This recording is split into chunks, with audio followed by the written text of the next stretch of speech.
The Star Cup, being the first unlockable cup of the series, sets itself up as the first venture into the truly difficult courses. When I look at the lineup of courses here, I can't help but feel this is when all restrictions were let go, as the creativity that's explored here has given life to some of the most iconic tracks in the franchise. So whilst I'm very excited to formulate the perfect Star Cup, I'm also a bit worried I'll have to make some cuts to some of my favourite tracks. Before we get into that though, I'll quickly go over the rules. If you haven't seen the previous videos, I'll link the playlist in the description, but what I'm doing is going through each slot of the Star Cup and ranking the tracks from worst to best across all 8 games. The top 3 tracks of each slot will receive points for their corresponding game, and by the end of the 4th slot, we'll be able to determine which Mario Kart game has the best overall Star Cup. And I'll also showcase the ultimate Star Cup. Here's the rules from the previous videos. You can pause if you need to go over it. Now, there is one more issue with ranking the Star Cup of every game, and that's thanks to Super Circuit. This game had to be special and create an extra cup that would never return in any other game. Now, I don't want to leave this cup out, but at the same time, I think it's unfair if I count both these cups in this video. So I've decided that for each slot, I will only count one of these tracks, and that will be whatever track I think is best overall. This still gives a bit of an advantage to Super Circuit, but this is the best I could come up with.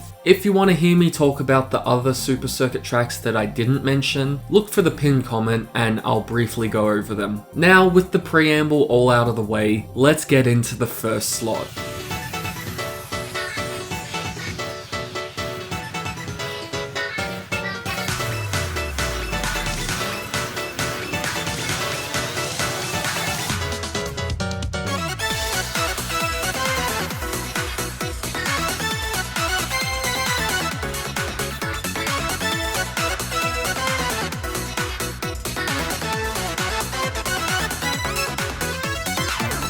Wario Stadium is a track let down by its length. I think if you reduce this to a 1-lap track, it wouldn't be anywhere near as bad. But at the same time, that would only bump it up to a mediocre course, as not being able to trick at any points in the track makes a majority of the course design feel kinda pointless. This is definitely a track that needs a full reimagining to work. For one of the later stages, this is the most simple layout, but compared to other circle tracks, I'd actually say this has a lot more going for it. For one, the loose controls of Super Mario Kart ensure you have to master drifting to not fall into the deep water. I found this happening to me around the start of the race when I was getting used to the controls. Additionally, there's another pit you can fall into in the middle of the course, and it's not too threatening, but sometimes it can get you. One thing I discovered whilst playing this is you can actually make a shortcut here by bouncing on the water, which is something I thought only Super Circuit did, but that was definitely cool to discover. Still, this course is over in a heartbeat, and for the majority of the time is way too simple. The structure of Mario Kart Wii's Nitro tracks confuses the hell out of me. How is Toad's Factory considered as a Mushroom Cup track, yet Daisy Circuit is considered a Star Cup track? This course is fine, but there's no danger anywhere here. There's one shortcut which is pretty cool, but definitely not hard to pull off. In general, nothing about this track is challenging, outside of trying to stay on the pavement, but I don't even know if this is beneficial. I just like doing it for any resemblance of a challenge. Now, this course over the last is such a huge improvement. The theme of exploring an airport is genius. Most of the best tracks in the series are based on really odd themes, and this course is no exception. I love the idea of moving crates getting in your way. You're introduced to it here where it's still pretty easy to avoid, but at the very end of the course, you're given the opportunity to make a small shortcut. Lining this up properly is a lot harder, but I appreciate how you can boost through the crates if you have a mushroom, or just break it with most items. I also really enjoy the moment where you get to drive through the plane. But outside of these concepts, not too much is introduced, and I think this section takes up a bit too much time. But I understand it's going for more of the spectacle of it, because it's pretty cool when you get to glide underneath a plane. I thought I hated ice courses in Mario Kart, but this is one of 3 ice courses to make it to the top 4 of this slot. Honestly, I think the ice physics work really well with Double Dash's drifting. Trying to avoid the ice enemies is crucial, as they freeze you and make you skid across the ice. And due to the narrowness of this course, it's a lot more difficult to effectively swerve between everything. This is something I noticed was a huge difference against the Mario Kart 8 version. As a whole, the course is a lot more claustrophobic, so nailing drifting is a requirement in some sections. And I love how using the Bowser shell in this tunnel is pretty much a guarantee hit.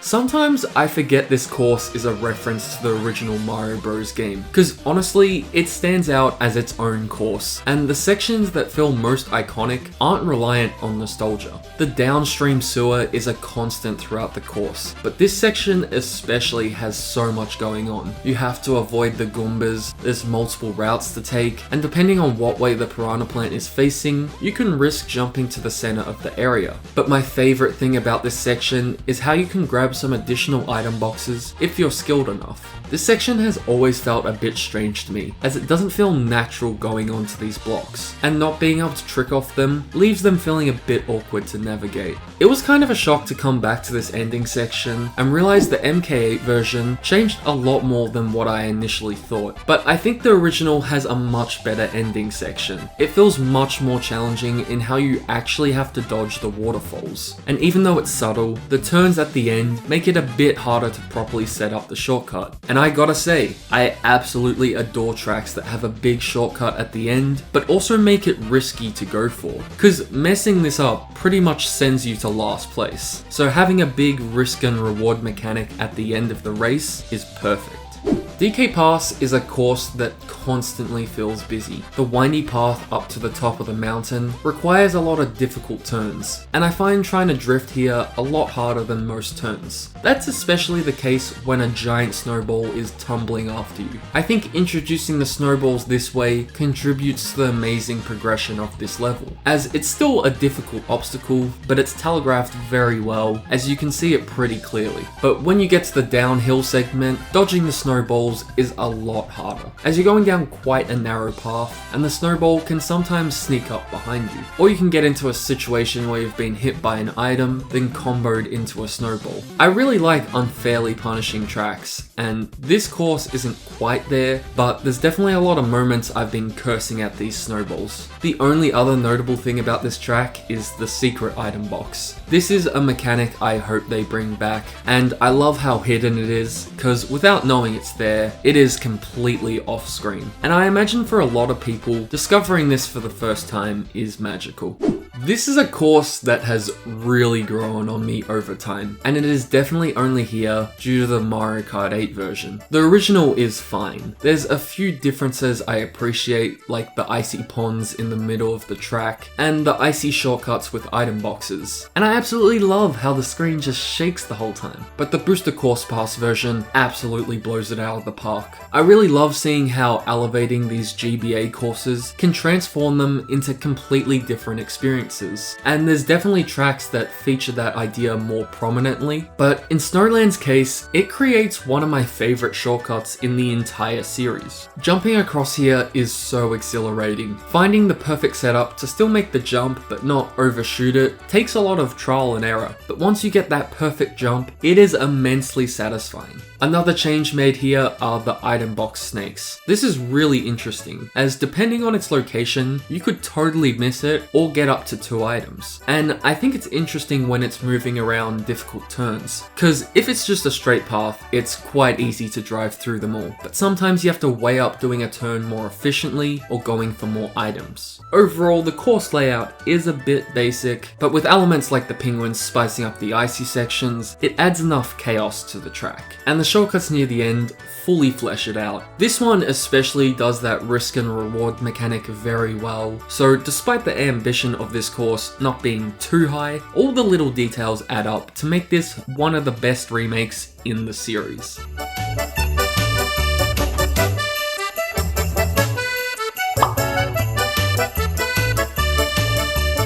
So already I feel like the Star Cup is just delivering bangers. It was tough to put some of these really good tracks further down, and I feel like any track that's 5th or 6th is still great, but the top spot has to go to Super Circuit, with DS and Mario Kart 7 just following behind. Now here's the options for slot 2.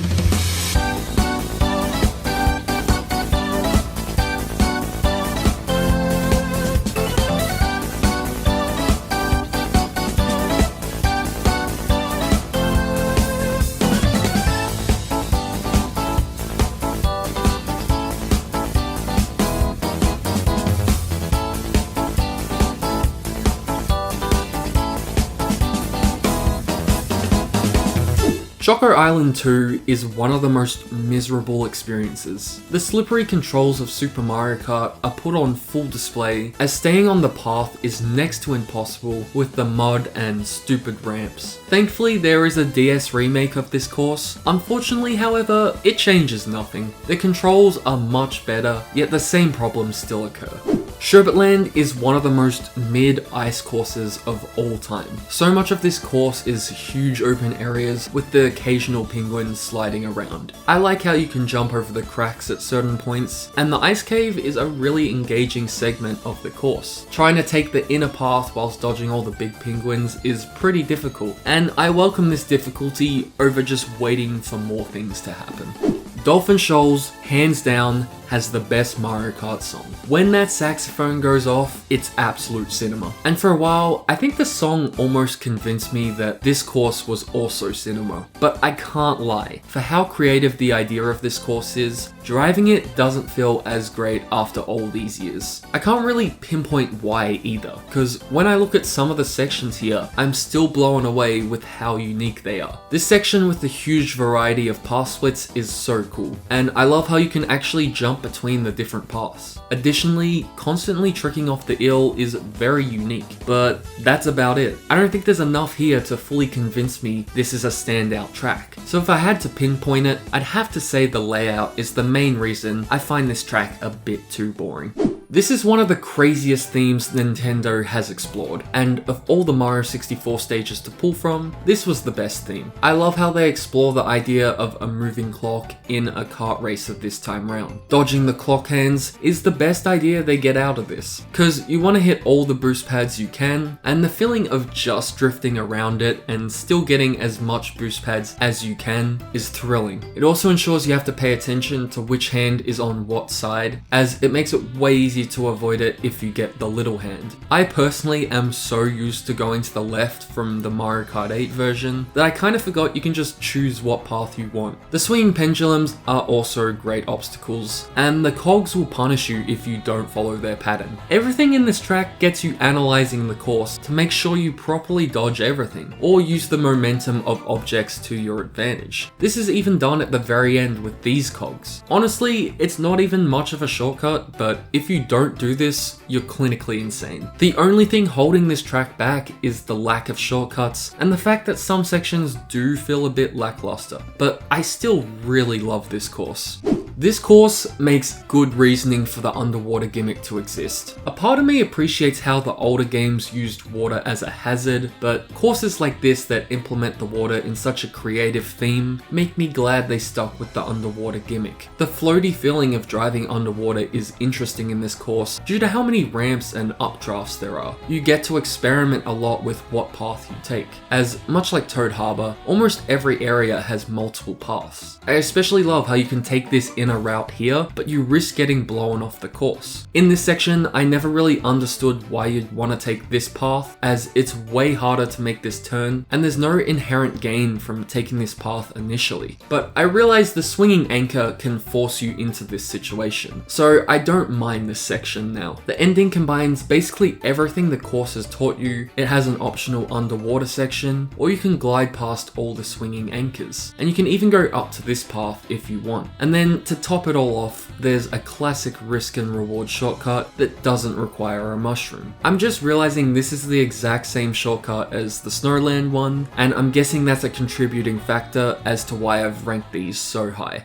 Usually with car tracks, they tend to elevate the course significantly, as without them, the course would be a bit too barren. And that's still the case with Mushroom City, but more than most tracks, this is a course that's really centered around the cars. And the variety of different vehicles on the road makes this stand out as one of the most iconic car tracks in the series. You're probably thinking, why is this only third place if it's one of your favorite car tracks, and car tracks are my blinding bias in Mario Kart games? And that's because the next two tracks are just phenomenal. This course is still a top tier track, and that's due to the chaos of the course. There are so many cars and illegal vehicles on the road. Like, what type of city just allows drivable bombs? Then there's also the Wiggler bus, which is such a cool obstacle. If you take all the cars away, I'd say the grid-based track design doesn't really work, but with the cars, it fully allows the gimmick to shine. There are multiple path splits, and based on how dangerous an upcoming segment looks, you can just decide to turn off to another road. I personally love going for this path as you get an item for it, and drifting through this alleyway is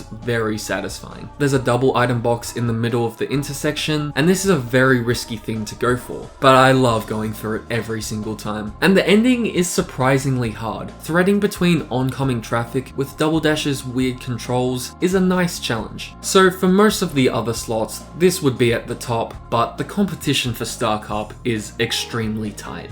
I feel like I've sung this course's praises a lot, and also discussed its remake's shortcomings, but it's not that controversial to say the original Cooper Cape is a top tier track. The river segment is the most compelling area of this course, as it teaches you to stay in the stream for a small speed boost, then gives you plenty of different options to experiment with it. That includes jump ramps, additional item boxes off the beaten path, opportunities for shortcuts, and much like Piranha Plant Pipeway, it has item boxes flowing down the stream with you to give you an extra advantage. This idea of following the stream continues in a much more challenging setting, as this area forces you to confront the spinning lasers and make sure you time when you pass through. The rest of the track does enough to offer some challenge and additional shortcuts, so overall, this is a flawless track that somehow still got beaten by another course.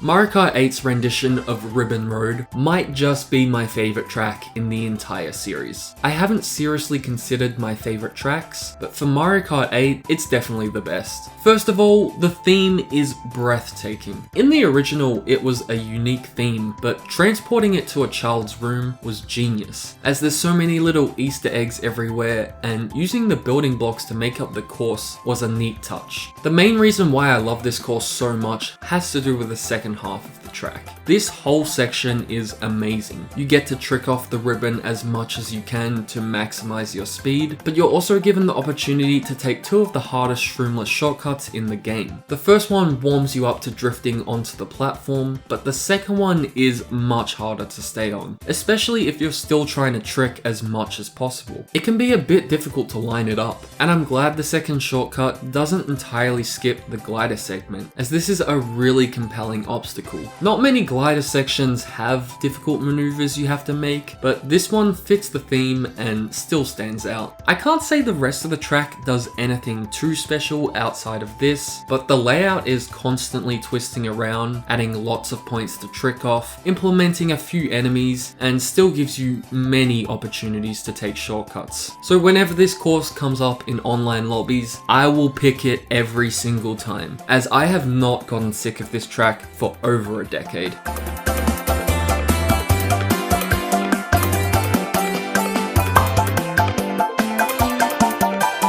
So this lot so far has got to be the best out of any we've gone over. It started off with a few stinkers, but by TikTok clock, all the courses are some of my favorites for their respective games. So based on how each slot typically gets better and better, I can't wait to show you the options for slot 3.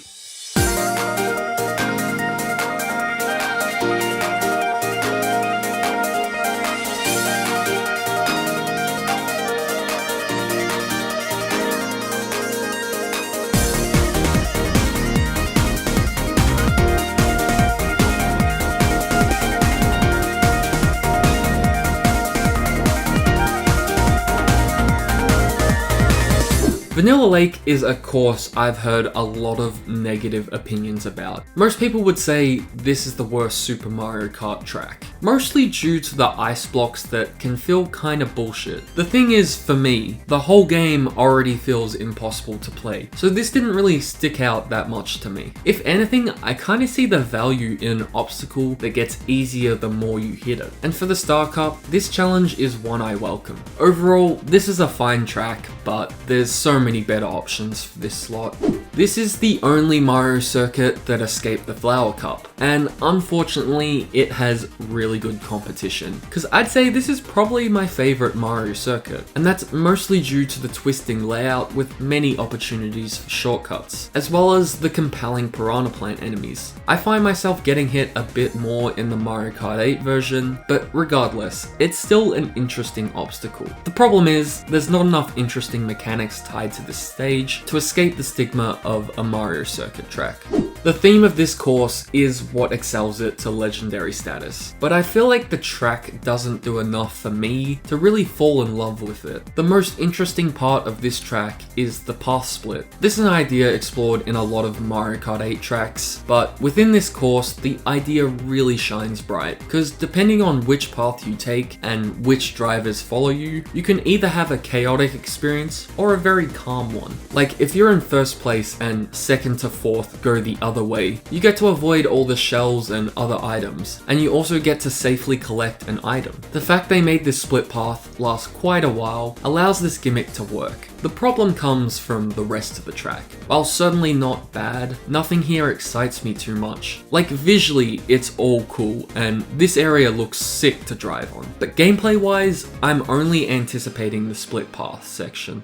I feel like a lot of N64 tracks don't have many interesting gimmicks or hazards tied to their courses. There's a few exceptions like the train from Calamari Desert or the thwomps in Bowser's Castle, but for the most part, what makes a great Mario Kart 64 track is the layout. Royal Raceway nails this aspect of its course design, as aside for the giant jump, there's not really much variety in this course, but I really respect how the difficulty comes from driving the course well. The turns here are very satisfying to get right, and very punishing if you mess them up. Also, did you guys even know you can actually drive to Peach's castle? That's why you subscribe to this channel, for the amazing facts that only I know.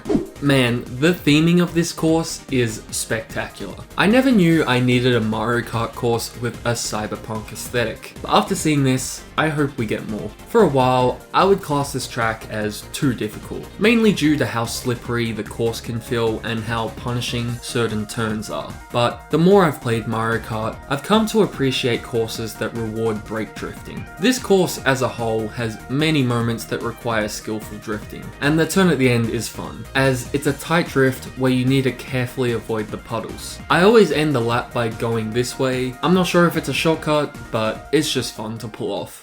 Despite this course not getting a 3D remake, or at least one I give a shit about, it still stands tall as one of my favorite courses in an already stacked slot. For me, this is the most challenging Super Circuit track, especially due to how punishing the water can be. But it also offers a lot of options and ways to improve. One of my favorite things about this track is how you can briefly skim on the water to cut across the edges, or how there's lots of split paths if you want to be more efficient. I feel like the in-between of having some open sections coupled with some sharp, deadly turns is great, and the crabs are the final thing that makes this course so compelling. Picking up on their patterns is crucial, because making a last second turn will either not work or set you up really badly for the next turn. There's nothing too unique about this course, but the layout, hazards, and potential shortcuts make this my favorite 2D track. This is the ultimate Yoshi track, not because it's shaped like a Yoshi, but rather due to the constant action that is a result of outlining a Yoshi. This is a course where it feels like you're constantly drifting around all sorts of turns. Getting a massive mini turbo is so satisfying, because some of these turns are huge. Then in other sections, you're challenged with more intense, smaller turns. There's two changes in the original version that allow me to appreciate this track in its own right. The first is the most obvious one, being the tunnel. I love shortcuts that are hard to pull off, but even harder to discover for the first time. This one is so subtly hinted at with the tiny ramp, and getting to go through the secret passage feels so satisfying. It reminds me of the Stonecutter's Tunnel, so I guess by association, it makes me love this course even more. The other aspect of this course I didn't really notice had changed were the abundance of piranha plants. These guys are everywhere, and although I rarely bump into them, they make the edge of the course just that extra bit threatening. So despite me liking the Mario Kart 8 version just a little bit more, this version does not disappoint. Maple Treeway is a course comprised of so many unique and interesting sections. The standout area is the Wiggler section. These Wigglers are huge and can stomp around really quickly, causing you to improvise on the spot. And the addition of items can cause crazy moments like this. Then you have the Bouncy Bridge. This is such a unique section where you can gain some insane height through tricking. This kind of idea appeared in Rainbow Road as well, but the momentum you can get here feels way more satisfying. The small bridge is another moment that feels very unique. Doing a wheelie in this section is so risky, as this is the perfect area to bump someone or use an offensive item. Then there's a section near the start of the track that offers one of the more subtle shortcuts, as it so naturally blends into the nature aesthetic. Now, that's already an insane amount of variety, but then you go through moments like this where you're zipping around the tree at breakneck speeds, or you're driving into leaf piles to hopefully get just the right item. This course never gives you any downtime, and just driving through everything with a bike is exhilarating, as so many of the turns feel amazing with the inside drift. Then on top of that, the theme of this course is gorgeous, and the ways it's able to connect everything to one tree, yet feels cohesive the whole time, just blows my mind. This is hands down a top 5 Mario Kart track of all time.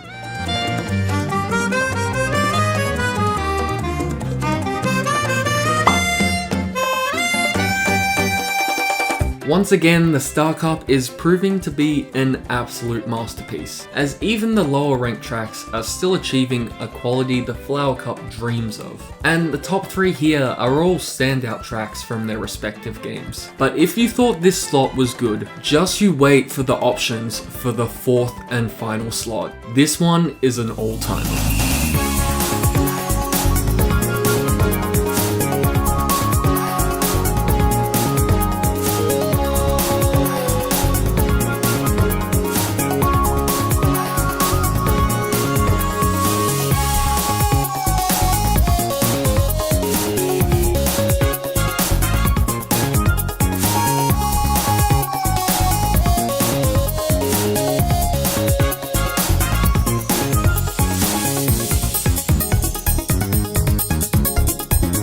This is a course that absolutely needs a remake, as making a course with really tight and precise turns in Super Mario Kart was an evil decision.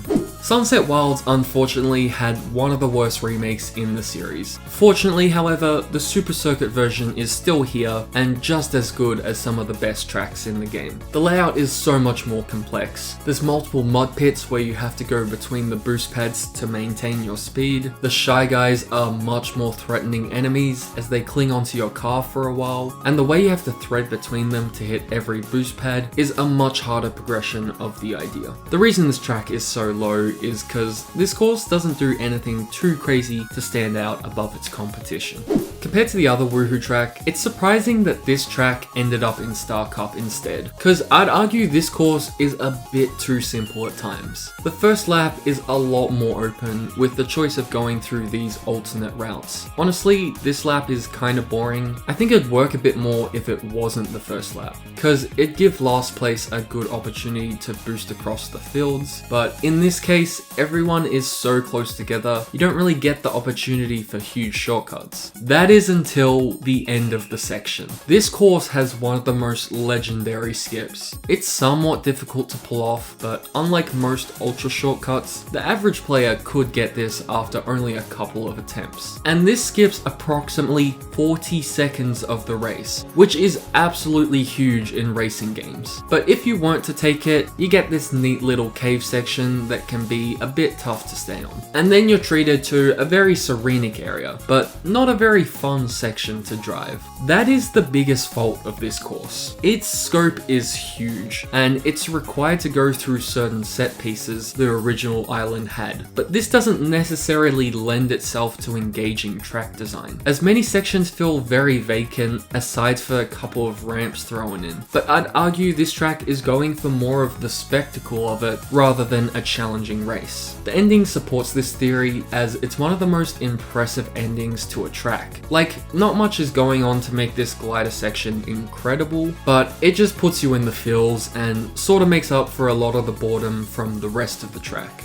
Grumble Volcano is an amazing track. It's nowhere near as difficult as it used to be for me, but my opinion on this course has not dwindled at all. The idea of having the course crumble below you is so cool. The first lap makes you aware of how much space these sections take up, but without any of the pieces taken out. The second lap offers more of a risk and reward mechanic, with the pieces in the process of falling down. You're not really sure when they're gonna fall down, and depending on your placement, it's gonna be different. Here, I was like, fuck it. I haven't seen a single piece fall down. I bet they're not even gonna fall. And those were my famous last words. The third lap is when you realize how much more precise you have to be with your turns. And this track does have a much more complex layout, so it is more likely for you to fall in with all the additional chaos going on. This is a hard track done right. Sometimes it can feel a bit bullshit how fireballs just land on top of you, but that's the kind of chaos I love.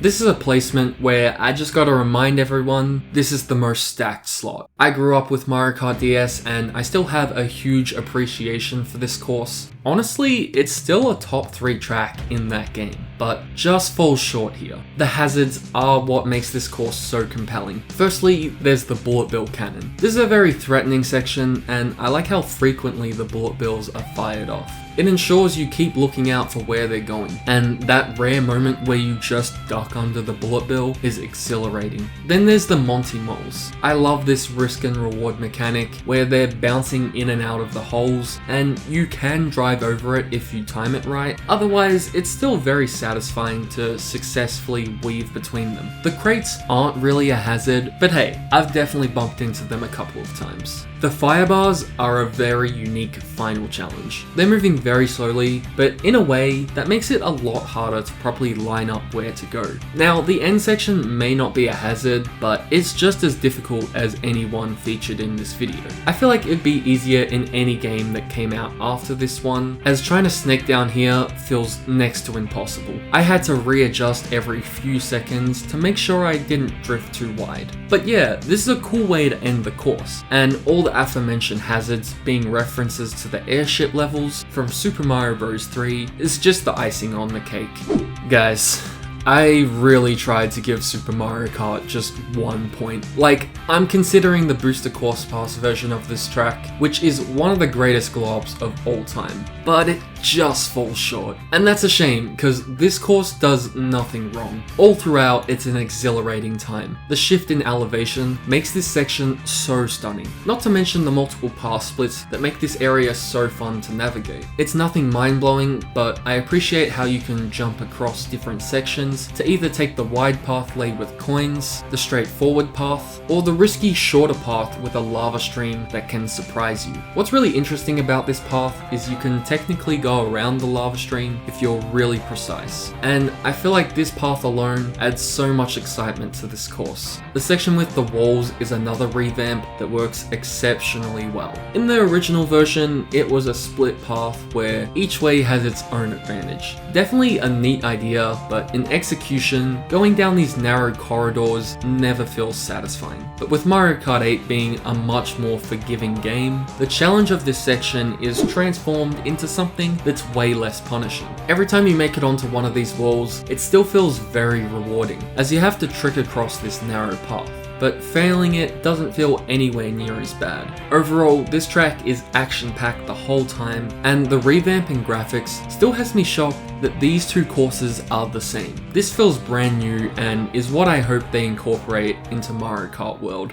The old 2D Mario Karts were really good at using thwomps to navigate the player through the course, but the evolution of this idea is thoroughly expanded on in N64 Bowser's Castle. The thwomps are what sells this course for me. Each room introduces a unique way to mess with the player, and I love how actively it gets you thinking. The first room is Chaos. Thwomps are moving around in different patterns and stomping at different times, but due to how spread out they are, this room is decently easy. The second room has one of the hardest obstacles in the game, and this game punishes you for everything, but trying to weave between these two thwomps that track your movement is insanely hard. You gotta be thinking fast to avoid this, as even if you get past it, there's 3 thwomps that smash down in quick succession. I really like this enemy as it targets whoever's in the front of the pack and acts as a great leveling out system. That is, unless you're so far behind you're still technically at the front of a pack, but I still love the brutal difficulty of this course. The last room with thwomps is nowhere near as difficult, but still one you have to carefully analyze. Up until this day, I never realized you could break through the thwomps with a star, but that's another thing that helps level out the playing fields. The rest of the course doesn't do anything too special, but I really enjoy the layout. It's pretty fun weaving between the towers at the end. This narrow bridge can cause some punishing but funny moments, and there's still enough opportunities for shortcuts. However, the Mario Kart Wii version just adds that extra sauce to the track, so this one will have to stay in 3rd place.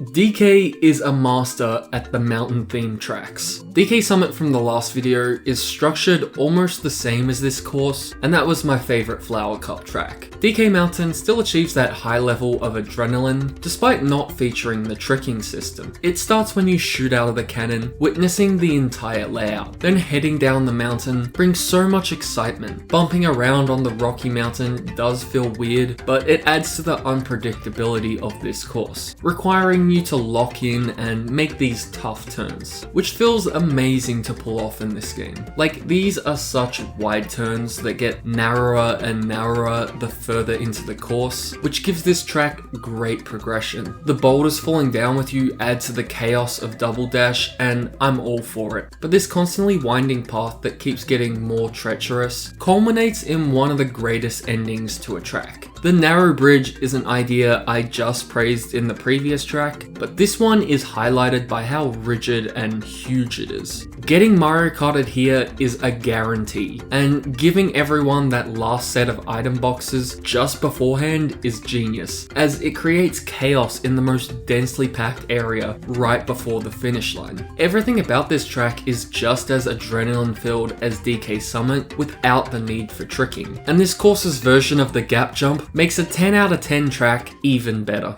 Without a doubt, one of the greatest tracks of all time had to make it to the top spot. But this course does everything it can to excel the segmented track idea to its full glory. I feel like I have endless praise for the courses that start at the top of a mountain, then descend to the bottom. The last track was perfect, and it only did it for 1 lap. This course flexes its creative muscles as you get to see 3 completely different downhill segments. The first is the most simple, yet I really enjoy the frantic nature of it. It's a very windy path on top of some slippery ice, and it ends off with a sort of gap jump. But yeah, this is a decent first lap, made very enjoyable by how condensed it is. The second lap throws so many ideas at you. Straight away you're introduced to anti-gravity as you jump between vastly different angles. Then you're given the choice to either jump down to the river or be a mentally sane person and use the glider ramp. This course has many cinematic moments, and this is one of the best. I love how naturally it leads into the next section. Now, anti-gravity is something I sorta enjoy, but from a gameplay perspective, I can't say it did enough to spice up the series. Like, most of the courses just expand where you can drive, and you don't even notice that you're upside down most of the time, because the camera follows behind you and makes the transition pretty seamless. The dam segment makes a damn good argument for anti-gravity to exist, fitting so naturally into the world, yet adding a really unique twist that is crucial to pay attention to. Shy Guy Falls also does this, and that's probably my favorite moment in the track, but it seems way more challenging to actually hit all these boost pads, instead of just driving forward and slightly moving left to right. The forest section is a very neat segue into the final lap. I love how crammed everything feels, with so many paths being hidden in plain sight. Personally, I always go for the middle path, even if I don't have a mushroom. This section with all the trees is amazing. In Mario Kart 8, you have so much better control of your kart. So to really challenge that, there's a section that is essentially a maze of pipes-like shortcut, where you can thread the needle really well to save some more time, and I think this is a perfect challenge for the Star Cup. The final segment is the most cinematic. Nothing screams intensity more than a classic downhill ski race. You have to swiftly weave between the flags, trick off the bumps, and hit every boost pad you can as you glide to the final stretch. This final lap opens up a bit, and now more than ever is where you make those items count. I've had so many close calls in online lobbies, and I love this battlefield that's created in these final moments. Just sneaking through and seeing every racer skid to the finish line is the perfect climax for one of the most legendary courses in Mario Kart history.